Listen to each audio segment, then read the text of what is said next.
Hello student, welcome back. Today we are going to discuss all questions from To Serve with Love in details. In this fourth and final part, we are going to study questions related to plot, setting, theme and language. Please see student, आपल्याला या ठिकाणी A2 मधली first जी activity दिलेली आहे ती plot बेसवरती आहे. Page number आहे 186. First, arrange the incident in correct sequence as per their occurrence in the extract. दिलेल्या वाक्यांचा घटनेनुसार योग्य क्रम लावायचा आहे. या प्रकारचा प्रश्न आपल्याला परीक्षेमध्ये 2 गुणांसाठी विचारला जाऊ शकतो आणि त्याचा योग्य क्रम आपल्याला घटनेनुसार लावता आला पाहिजे. या ठिकाणी 7 वाक्य दिलेली आहेत आणि त्याचा योग्य क्रम असा आहे. पहिलं वाक्य आहे पहा, answer. Student council was held every year on 15th November. Denham called out the name of representative. Fernman was as usual a trump card. The sleeves were folded and placed in a hat. Denham asserted that PT periods were a waste of time. Denham was outwitted by Miss Phillips. And last sentence आहे, the head of the school closed the proceedings. म्हणजे novel याचा अभ्यास करत असताना जो plot आहे आणि या प्लॉटमधील ज्या महत्त्वाच्या घटना आहेत या घटनांचा अभ्यास करणंसुद्धा अत्यंत महत्त्वाचं आहे. परीक्षेमध्ये प्लॉट इव्हॅल्युएशनसाठी अशा घटनांचा योग्य क्रम लावा असा प्रश्न विचारला जाऊ शकतो. सेकंड आहे पहा, describe in brief the purpose of organising the half yearly report programme of student council. विद्यार्थ्यांचा जो सामायिक अहवाल कार्यक्रम आयोजित करण्यात आलेला होता त्याचा हेतू थोडक्यात स्पष्ट करा असं सांगितलेलं आहे. हा 2 गुणांसाठी प्रश्न विचारला जाणार आहे आणि याचं जे उत्तर आहे ते किमान 50 शब्दामध्ये देणं आवश्यक आहे. आपण याच्यामध्ये पॉईंट केलेत पहा की हा सामायिक अहवालाचा कार्यक्रम विद्यार्थ्यांनी का ठेवलेला होता. पहिलं कारण आपल्याला असं देता येईल पहा, to analyse and discuss the overall academic progress of the student in the last 6 months through their reports of each subject. विद्यार्थ्यांचा प्रत्येक विषयाचा जो अहवाल सादर केला जाणार आहे या अहवालाच्या माध्यमातून गेल्या 6 महिन्यामध्ये त्यांची सर्वांगीण शैक्षणिक प्रगती कशी झालेली आहे याचं विश्लेषण आणि चर्चा करणं हा त्याचा मागचा एक उद्देश असावा. सेकंड आहे, to discuss about the problems regarding teaching learning activities and present their opinions freely in front of discussion panel. अध्ययन आणि अध्यापन या उपक्रमाविषयी किंवा त्यांच्या समस्याविषयी चर्चा करण्यासाठी आणि त्याच्यावरती योग्य असा मार्ग काढण्यासाठी या शिक्षकांच्या समोर मुक्तपणे चर्चा व्हावी किंवा मत मांडणे हा सुद्धा त्याच्या मागचा एक उद्देश होता.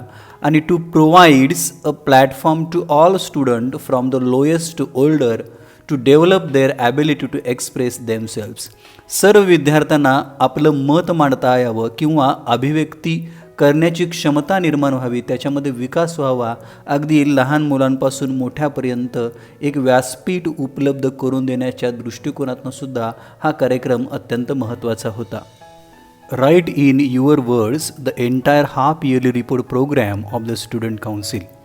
विद्यार्थ्यांची जी सामायिक अहवाल परिषद होती या परिषदेचा अहवाल आपल्या शब्दामध्ये सांगा असा प्रश्न या ठिकाणी विचारलेला आहे.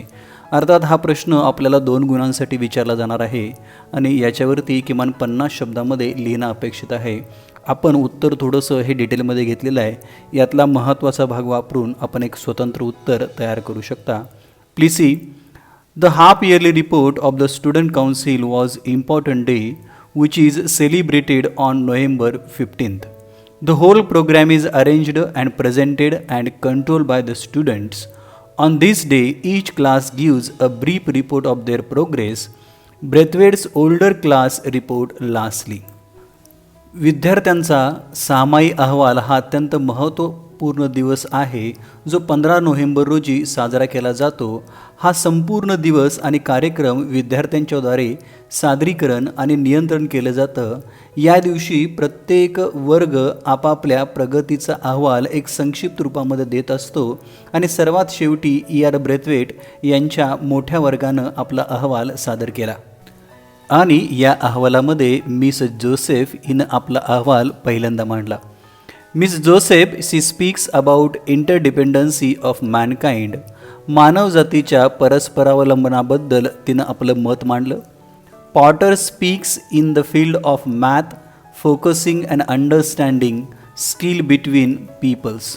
पॉटर यांनी लोकांमधील जे कौशल्य आहे ते समजून घेण्यावरती आपलं लक्ष केंद्रित केलं आणि गणिताच्या माध्यमातून आपण एकमेकांना कशा पद्धतीने सहकार्य करू शकतो हे सुद्धा त्यानं सांगितलं. Sapiano tells the importance of pooling the knowledge with the other country with the study of pests. Sapiano यानं कीटकांच्या अभ्यासासह इतर देशाकडे जे असणारं ज्ञान आहे त्याचं जर आदानप्रदान केलं किंवा त्यांना ते ज्ञान पोचवलं याचं त्यानं महत्त्व सांगितलं.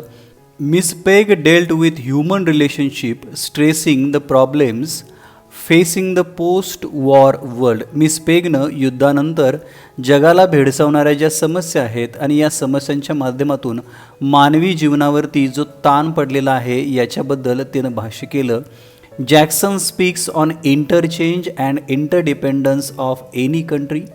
जॅक्सन याने कोणत्याही देशामध्ये असणारे जे विचार आहेत किंवा परस्परावलंबन जे आहे याच्याबद्दल आदानप्रदान व्यवस्था याच्यावरती त्यांना बोलला.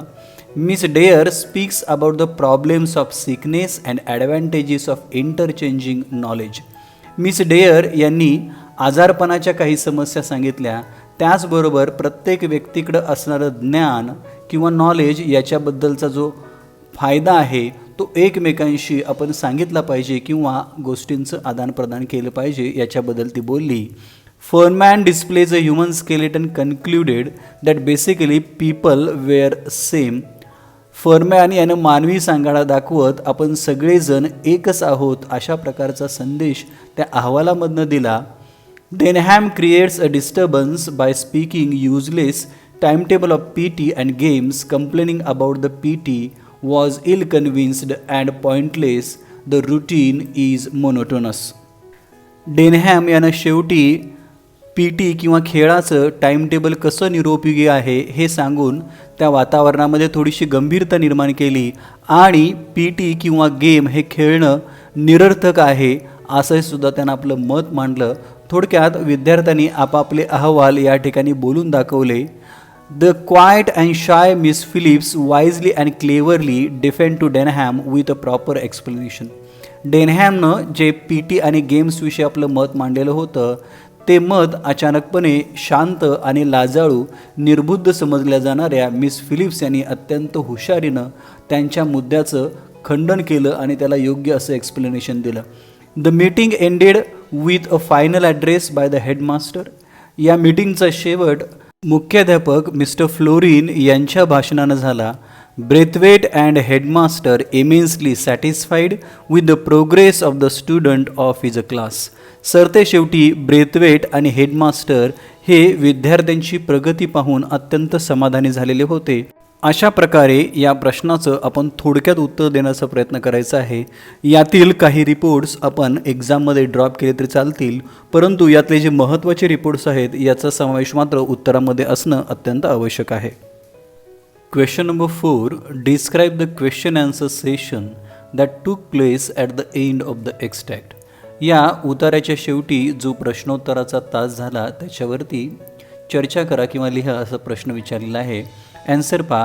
In the end of the extract, the question answer session took place between Denham and his teacher, Miss Phillips. Denham creates a disturbance by speaking about faulty timetable of PT and games. या धड्याच्या शेवटी जो प्रश्नोत्तराचा session झाला तो डेनहॅम आणि त्यांच्या teacher miss Philips यांच्यामध्ये झाला. डेनहॅमनं या चर्चेमध्ये थोडंसं गंभीर वातावरण निर्माण केलं. यामध्ये PT आणि गेम्स हे टाईमटेबल अत्यंत निरर्थक आहे असं त्यानं मत मांडलं. He also point out PT was ill convinced and pointless and the routine monotonous. त्यानं हाही मुद्दा मांडला की PTचा तास हा चुकीच्या पद्धतीने घेतला जातो आणि अत्यंत रटाळवाणे असे खेळ याच्यामध्ये खेळले जातात. Miss Phillips defend him and successfully tackle all questions. या प्रश्नांना मिस फिलिप्स याने अत्यंत योग्य पद्धतीनं उत्तर दिलं आणि त्याला चांगल्या पद्धतीनं हाताळलं. She point out that the school had been carefully considered all the subject in timetable so that each student receive maximum benefit from it. At last Denham grew convinced with the answers of Miss Phillips and accept the defeat and gave the matter. डेनहॅम याने उपस्थित केलेला PT आणि games याच्या प्रश्नाला उत्तर देत असताना तिनं सांगितलं की शालेय व्यवस्थापनाने किंवा शाळेने सगळ्या विषयांचं नियोजन टाईम टेबल हे अत्यंत काळजीपूर्वक आणि योग्यरित्या केलेलं आहे, ज्यामुळे सर्व विद्यार्थ्यांना त्याचा फायदा होईल अशाच पद्धतीने ते तयार केलेलं होतं. सरते शेवटी डेनहॅम हा आपली हार मानतो आणि या ठिकाणी हा सेशन संपतो असं आपल्याला याचं उत्तर लिहिता येईल. पाचवा प्रश्न पहा, हा प्रश्न थोडासा चुकलेला आहे. Describe the discussion took place between Miss Joseph and Denham. Joseph आणि डेनहॅम यांची चर्चा सांगा सांगितलेलं आहे. जोसेफ आणि डेनहॅम यांची चर्चा ही झालेली नाही आहे या चॅप्टरमध्ये, त्यामुळे हा प्रश्न चुकीचा आहे. याऐवजी describe the discussion that took place between Miss Phillips आणि डेनहॅम, जे आपण आता उत्तर बघितलं आहे या पद्धतीचं उत्तर ते असू शकतं. पुढचा आहे एलिमेंट सेटिंग. सेटिंगवरती 2 मार्कांसाठी कुठले प्रश्न विचारले जाऊ शकतात पहा. A3 first, which event took place in the extract, choose the correct one, give reasons to support your answer. या धड्यामध्ये कोणता प्रसंग वर्णन केलेला आहे तो लिहा. ऑप्शन दिलेले आहेत पहा आणि त्याचं कारणसुद्धा द्यायचं आहे. ए आहे annual sports on November 15, annual social and cultural gathering on November 15, half yearly report of student council on November 15 आणि D आहे farewell program on November 15. Answer आहे C, half yearly report of student council on November 15.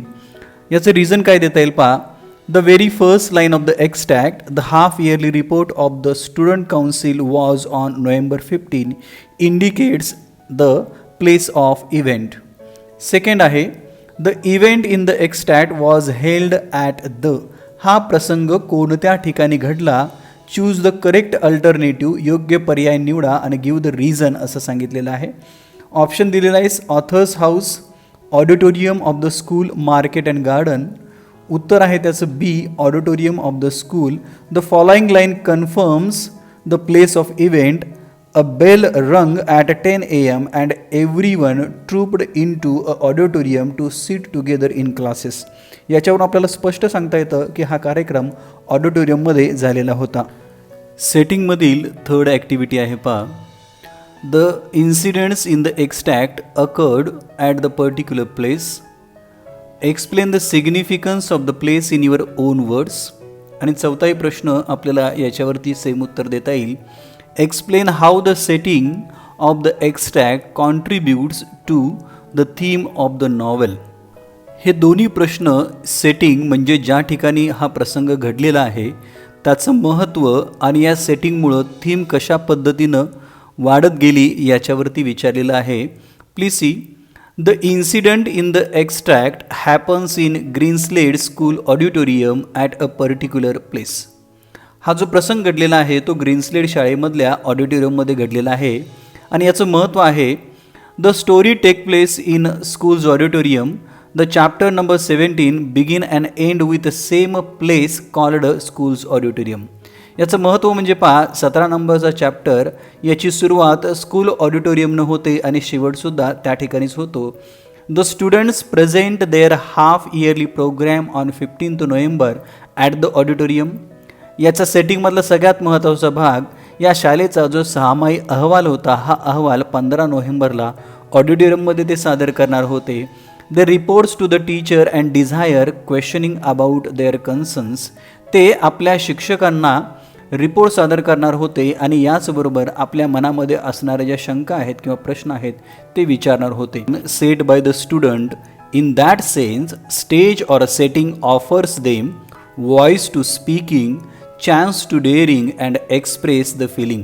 हा संपूर्ण कार्यक्रम स्टेजभोवती सादर होणार होता आणि या दृष्टिकोनातनं हे जे सेटिंग आहे किंवा हा जो स्टेज आहे यांच्या माध्यमातून विद्यार्थ्यांना बोलण्यासाठी आपलं मत मांडण्यासाठी एक व्यासपीठ मिळणार होतं, त्यांना धाडस करण्याची एक संधी मिळणार होती किंवा भावना व्यक्त करायला जागा मिळणार होती. थोडक्यात स्टेज हे अत्यंत महत्त्वाचं होतं.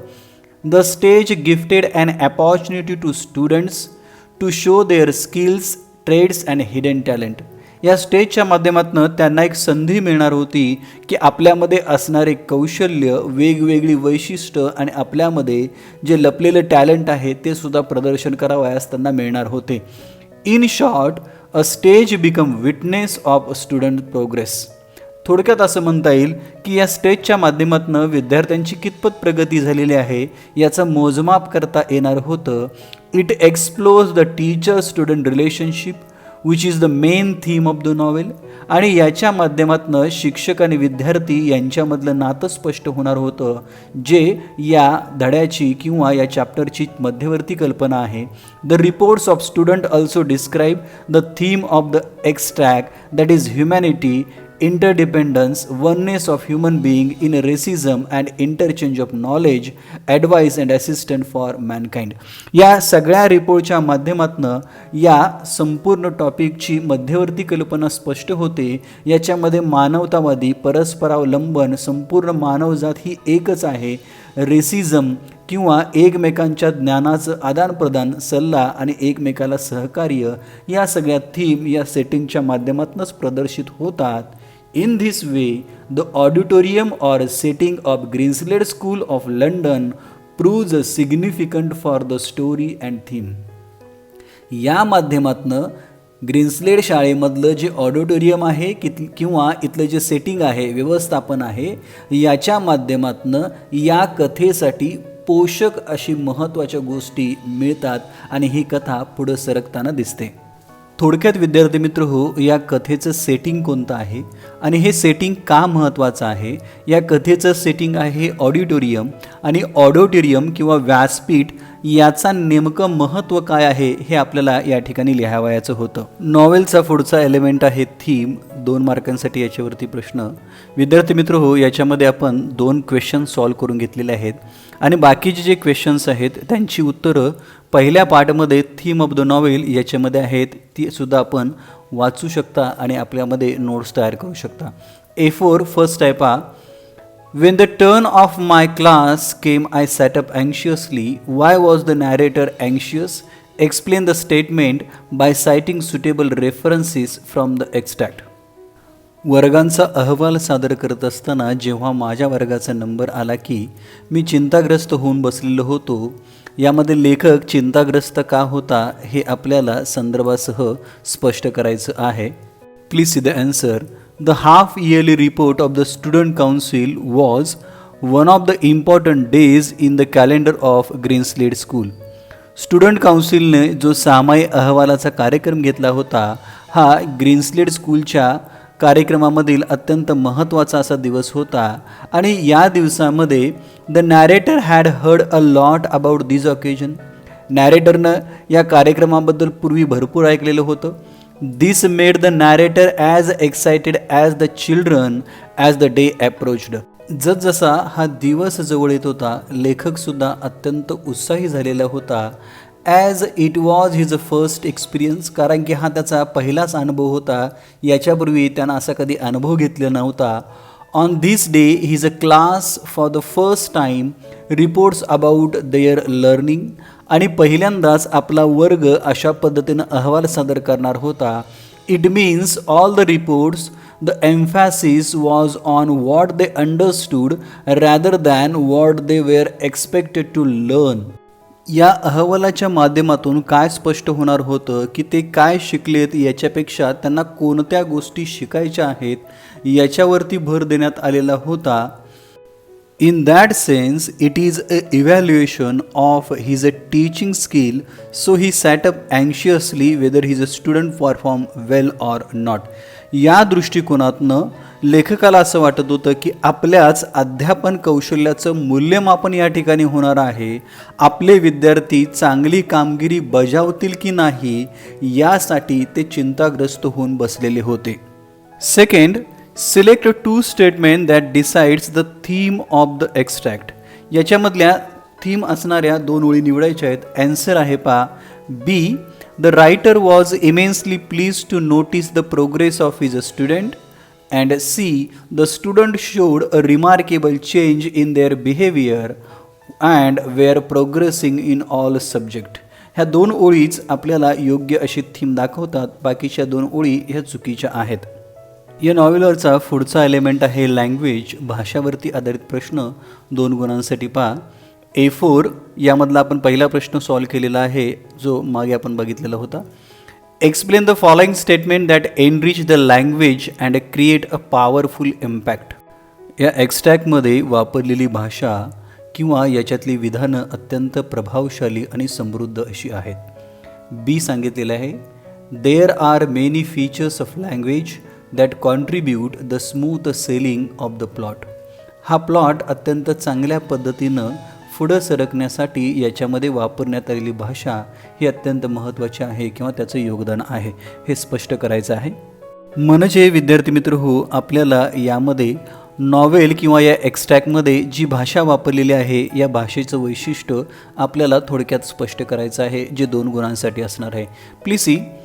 दिस extract is about the Braithwaite's experience as a school teacher in Greenslade school London. हा जो टेक्स्ट आहे तो ब्रेथवेट यांच्या आयुष्यातला ग्रीन्सलेट स्कूल लंडन याच्यामधला शिक्षक म्हणून प्रवास त्यांनी उलगडून दाखवलेला आहे. The author described himself and his experience a half report day. आणि यामध्ये त्यांनी हाफ रिपोर्ट डे या वेळेला आलेला त्यांचा अनुभव आपल्याला सांगितलेला आहे. लँग्वेज पहा. It is a first person narration with descriptive passages. हे प्रथम पुरुषी कथन आहे. याच्यामध्ये मोठमोठे पॅरेग्राफाचा वापर केलेला आहे. He describes all events so lively that readers get a pictorial view of every scene. For example, the report of Fernman who displays a human skeleton on stage. He uses long sentences with conjunctions and vocabulary is not too difficult but includes some complex words.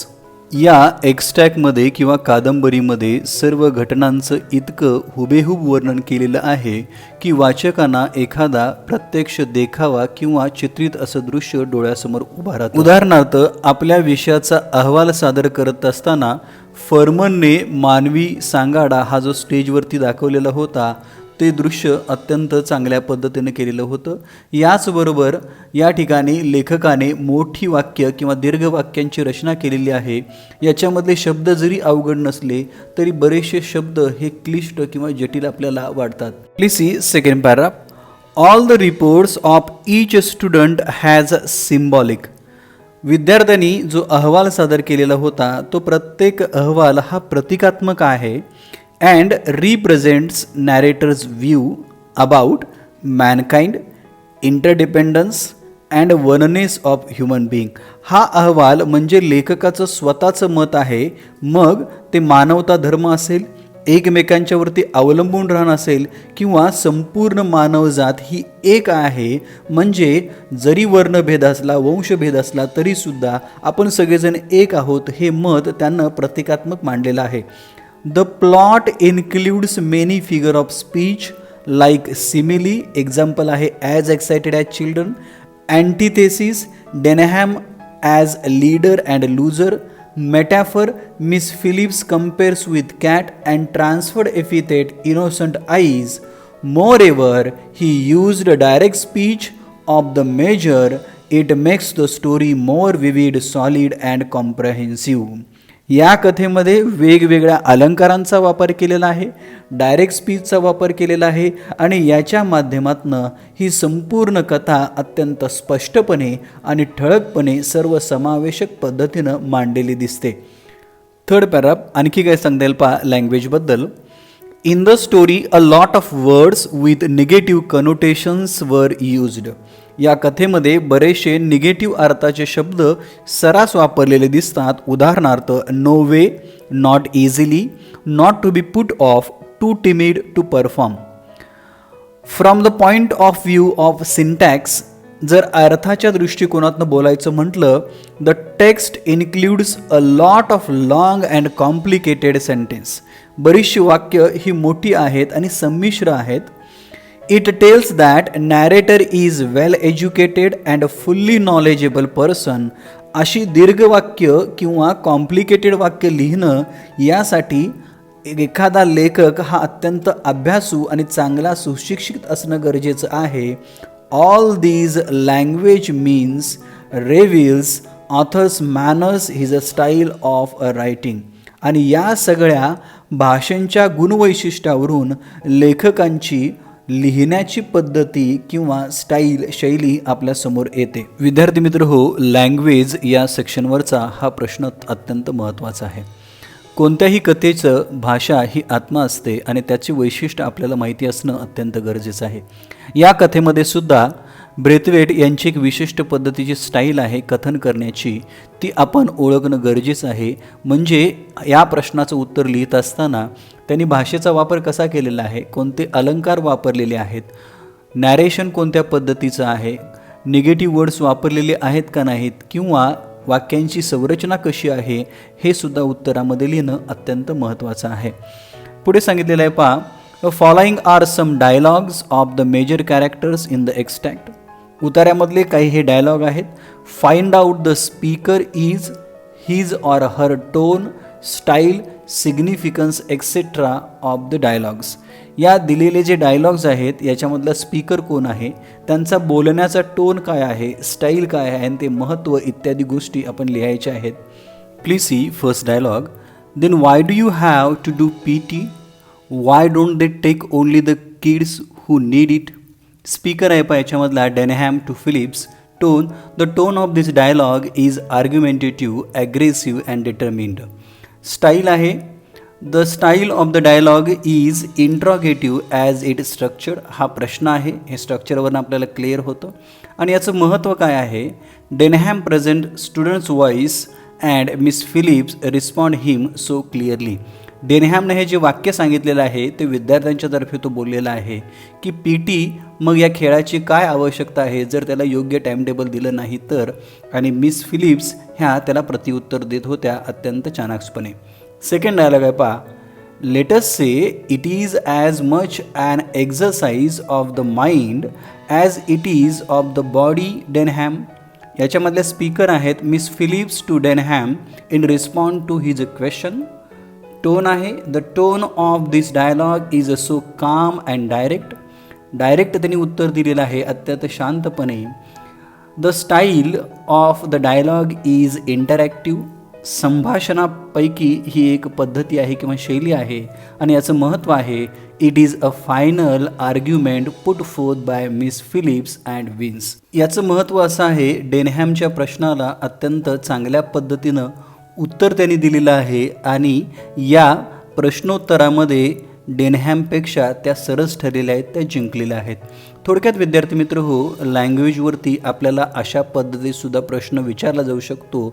2 मार्कांसाठी इतकं उत्तर लिहिलं तर बास आहे. याच्यामध्ये speaker कोण आहे, त्याचा बोलण्याचा टोन काय आहे, स्टाईल शैली काय आहे, त्याचं स्ट्रक्चर वगैरे काय आहे किंवा त्याचं महत्त्व हे सुद्धा आपल्याला लिहिणं अत्यंत महत्त्वाचं आहे. विद्यार्थी मित्र हो, 4.2 टू सर्व विथ लव याच्यावरती सगळे प्रश्न आपण कवर केलेले आहेत. हे 4च्या 4 व्हिडिओ अत्यंत महत्त्वाचे आहेत. मला अशी अपेक्षा आहे की या माध्यमातून आपल्याला बोर्डाच्या एक्झाममध्ये जे 4 गुणांचे प्रश्न विचारले जाणार आहेत ते नक्कीच लिहिता येतील.